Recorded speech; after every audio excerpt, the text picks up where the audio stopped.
Nuclear blackmail की आड़ में पनप रहे आतंकी ठिकानों पर আমেরিকার সাথে শুল্ক নিয়ে যখন প্রবল চাপে বিজেপি সরকার, অভ্যন্তরীণ রাজনৈতিক চাপে প্রধানমন্ত্রী নরেন্দ্র মোদী, তখন ভারতের এক দাবি ঘিরে উঠল তুমুল চাঞ্চল্য।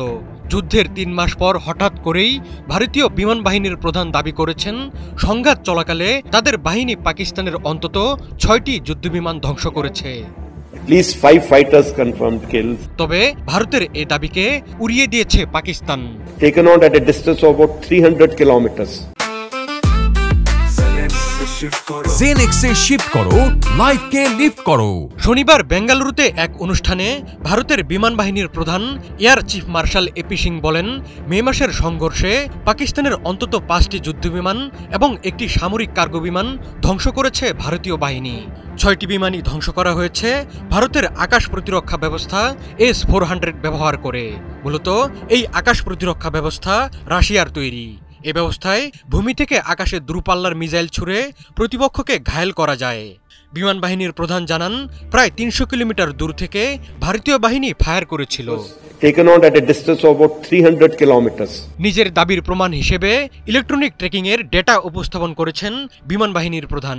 এপি সিং দাবি করেন, তাদের হাতে অন্তত 5টি যুদ্ধবিমান এবং একটি বড় বিমান ধ্বংস হওয়ার বিষয়ে নিশ্চিত প্রমাণ রয়েছে।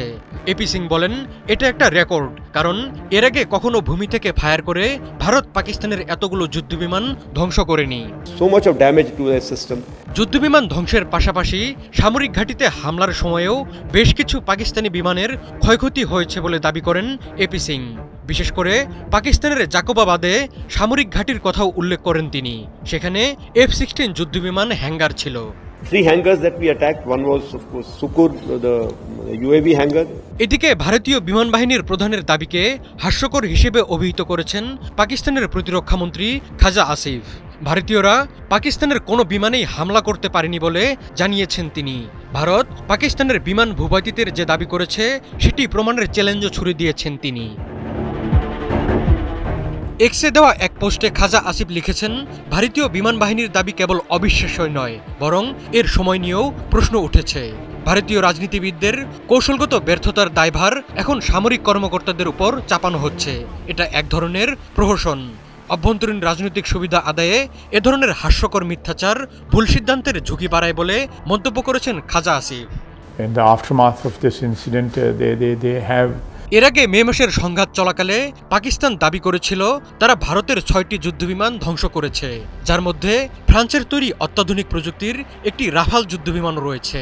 প্রথমে অস্বীকার করলেও পরে কিছু বিমানের ক্ষয়ক্ষতির কথা স্বীকার করে ভারত।